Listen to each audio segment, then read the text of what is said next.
Hi friends, শেয়ারবাজার রহস্য চ্যানেলে আপনাদের স্বাগত। আশা করি আপনারা ভালো আছেন এবং সুস্থ আছেন। ফ্রেন্ডস, নিফটি আজকে প্রথম থেকেই একটু নিচে ওপেন হয়েছিল এবং শেষ পর্যন্ত কিন্তু 181 পয়েন্ট নিচে, অর্থাৎ 24,117তে ক্লোজিং দিয়েছে। অন্যদিকে ব্যাংক নিফটি মাত্র 38 পয়েন্ট উপরে, অর্থাৎ 50,157 পয়েন্টে ক্লোজিং দিয়েছে। ডিআইআই 577 কোটি টাকার কিনেছে, এফআইআই 2,627 কোটি টাকার বিক্রি করেছে। ফ্রেন্ডস, ডিআইআই এফআইআই ইকুয়েশনটা আশা করি আপনারা বুঝে গেছেন। তো যেটা আমার প্রবাবিলিটি অ্যানালাইসিস, ডিআইআই কিন্তু মার্কেটকে সাপোর্ট করার জন্য বসে আছে, বাট তারা আর একটু নিচের লেভেলে কিনতে চাইছে। তো এই জন্য আমার যেটা মনে হচ্ছে যে এই মাসটা আপনারা একটু কশিয়াস থাকবেন।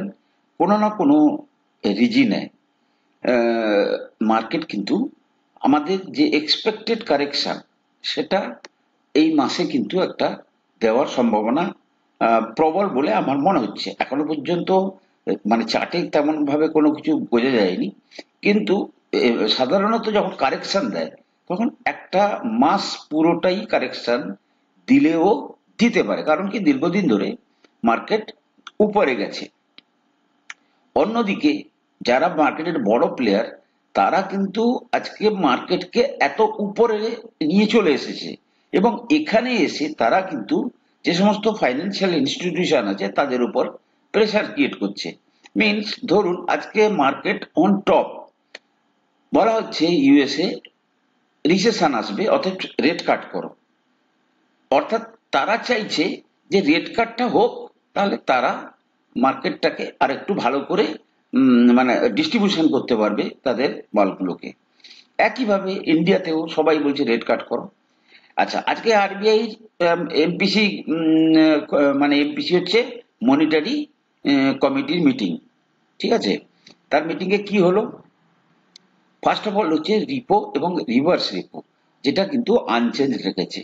রিপোটা হচ্ছে 6.5% আছে, যেটাতে কিন্তু সমস্ত ব্যাংকেরা যে ইন্টারেস্টটা পে করে তাকে, আরবিআই কে, আরবিআই এর কাছ থেকে যখন টাকা নেয় তখন ব্যাংকগুলোকে 6.50 হারে ইন্টারেস্ট দিতে হয়। আবার অন্যদিকে আরবিআই তার কাছে রাখা যে টাকা আছে ব্যাংকগুলোর, তার এগেনস্টে 3.35% ইন্টারেস্ট পে করে। তো এটাতে কোনো পরিবর্তন আসেনি। এটাতে পরিবর্তন এলে দুটোতেই কিন্তু চেঞ্জ আসবে। আরবিআই আরো কিছু কথা বলেছে যে ম্যাক্রো লেভেলে ইনফ্লেশন এবং জিডিপির ফোরকাস্টে তারা কোনো চেঞ্জ করছে না, ঠিক আছে? কিন্তু মাইক্রো লেভেলে ধরুন মান্থ বাই মান্থ বেসিসে কোথাও না কোথাও ইনফ্লেশন একটু মানে চেঞ্জ হলেও হতে পারে, কারণ ইরেগুলার রেন, ঠিক আছে? এবং আরেকটা তারা আজকে যে ইন্ডিকেশন দিয়েছে যে ইনফ্লেশন 4%-এর কাছে বা নিচে যদি কন্টিনিউয়াস থাকে তখন কিন্তু তারা রেট কাট করবে। আর আরবিআই যে প্রজেকশন ইনফ্লেশনের, সেটা কিন্তু 4 পয়েন্টের ওপরে। তার মানে এই ফাইন্যান্সিয়াল ইয়ারে আরবিআই রেট কাট করবে বলে তেমন কোনো মনে হচ্ছে না, বাট সিচুয়েশন রাতারাতি পরিবর্তন হয়ে যাবে যদি ফেডারেল রিজার্ভ রেট কাট করে। দেখুন ফ্রেন্ডস, বিজনেসের স্টাইল দেখুন। জিও ফাইন্যান্স তারা মানে ক্যাশলেস অ্যাপ একটা লঞ্চ করেছে। কোথায়? প্যারিসে, মানে যেখানটাতে অলিম্পিক চলছে, ওকে? এবং আপনি যে কোনো জায়গায় মার্কেটিং করতে পারবেন through that app. The app will also enable in-store shopping in Parisian department store galleries, ঠিক আছে? তো এই হচ্ছে বিজনেসের স্টাইল। এবং we are proud to announce the entry of the Jio Finance app in the French capital, making it convenient for Indian travelers to transact digitally at key Persian landmarks, the company said in an exchange filing. এবারে ধীরে ধীরে এটা দেশে আসবে। So একটা উপর থেকে marketing করতে করতে করতে করতে তারা কিন্তু আসার চেষ্টা করছে। অন্যদিকে আজকে দেখুন কিভাবে সিচুয়েশন গুলো চেঞ্জ হয়। ইউএসএ তে প্রতি সপ্তাহে কত লোক জব পাচ্ছে কি কত লোক জব হারাচ্ছে তার একটা ডাটা বের হয়, ঠিক আছে, প্রতি সপ্তাহে।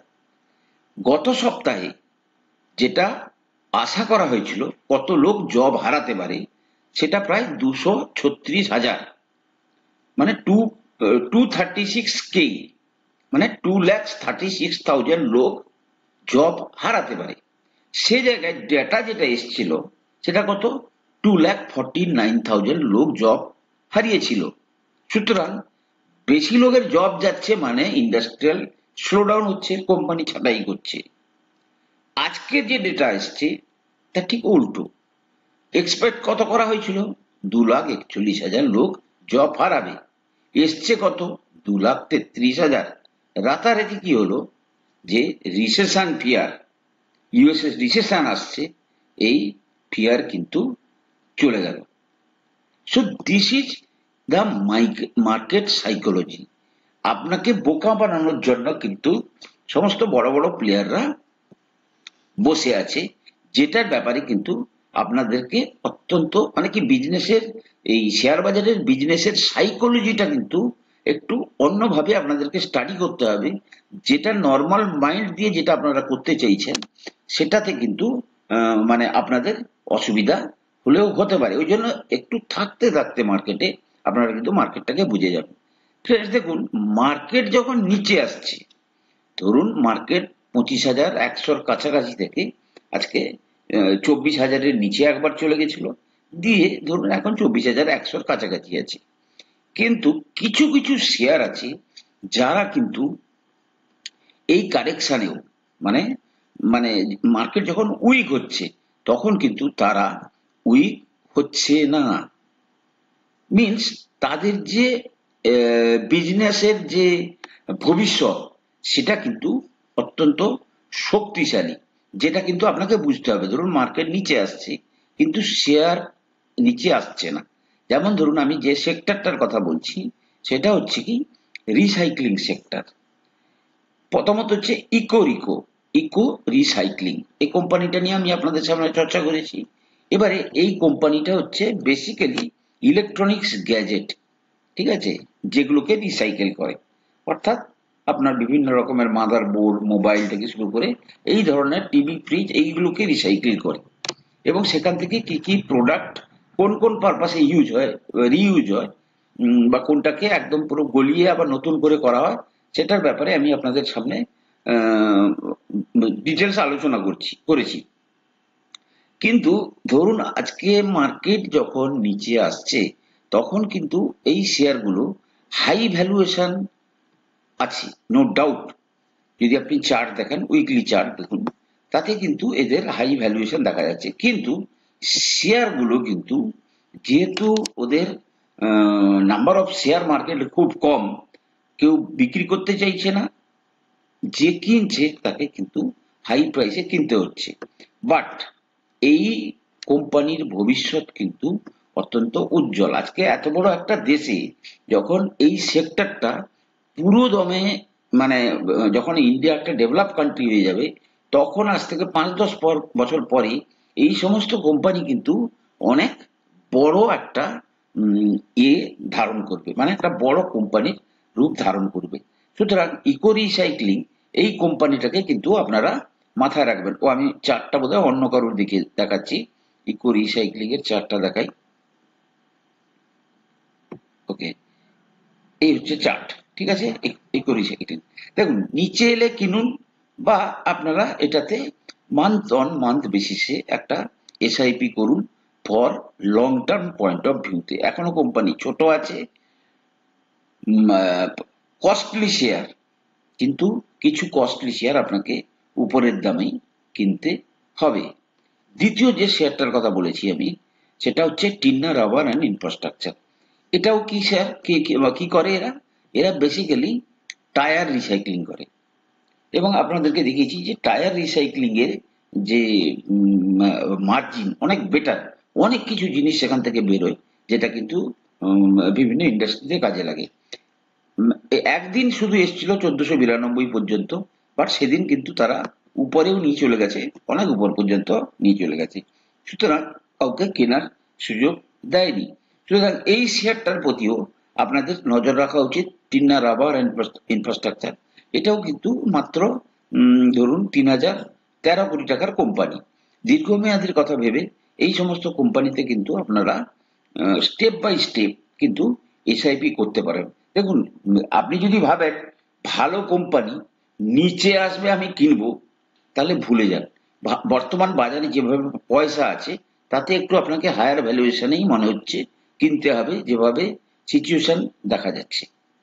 বা কোনো একদিন প্যানিক হলে তখন কিন্তু আপনাকে যদি নিচে আসে তখন সেটাকে লক্ষ্য করে কিনতে হবে। যেমন ধরুন, আমি আপনাদেরকে বলেছিলাম SW সোলার একদিন এসেছিল 600-র কাছাকাছি, তারপরে দেখুন উঠে গেছে 666-র কাছাকাছি। যাই হোক, আরেকটা কোম্পানি জ্যাস ইঞ্জিনিয়ারিং, একইভাবে এরা হচ্ছে ওয়াটার রিলেটেড রিসাইক্লিং এর ব্যাপারটা করে, পিউরিফিকেশন থেকে শুরু করে ওয়াটার রিলেটেড সবকিছু করে। এটাও আপনি দেখুন কোনোভাবে নিচে আসার চেষ্টা করছে না, নিচে এলেই কিন্তু কেউ না কেউ এগুলোতে কিন্তু মাল তুলছে। সুতরাং ফ্রেন্ডস, এই তিনটে শেয়ারের উপর আপনারা নজর রাখুন। যদি কখনো শেয়ারগুলোর মধ্যে উইকনেস আসে, তাহলে কিন্তু আপনারা একটা সিস্টেমেটিক ভাবে এগুলোতে কিন্তু আপনারা এসআইপি করতে পারেন। Eco recycling, Tinna rubber and infrastructure, Jash engineering, আরো অনেক শেয়ার আছে, আমরা ধীরে ধীরে সেগুলোর ব্যাপারে ব্যাখ্যা করব। ফ্রেন্ডস, আমি কোনো সেবি রেজিস্টার্ড অ্যানালিস্ট নই। কোনো শেয়ারে কেনা বা বিক্রির আগে আপনারা কিন্তু আপনাদের ফাইন্যান্সিয়াল অ্যাডভাইসারের কাছ থেকে পরামর্শ নিয়েই কিন্তু শেয়ারে কেনা বা বিক্রির সিদ্ধান্ত নেবেন। ভালো থাকুন, সুস্থ থাকুন, কথা হবে পরের এপিসোডে।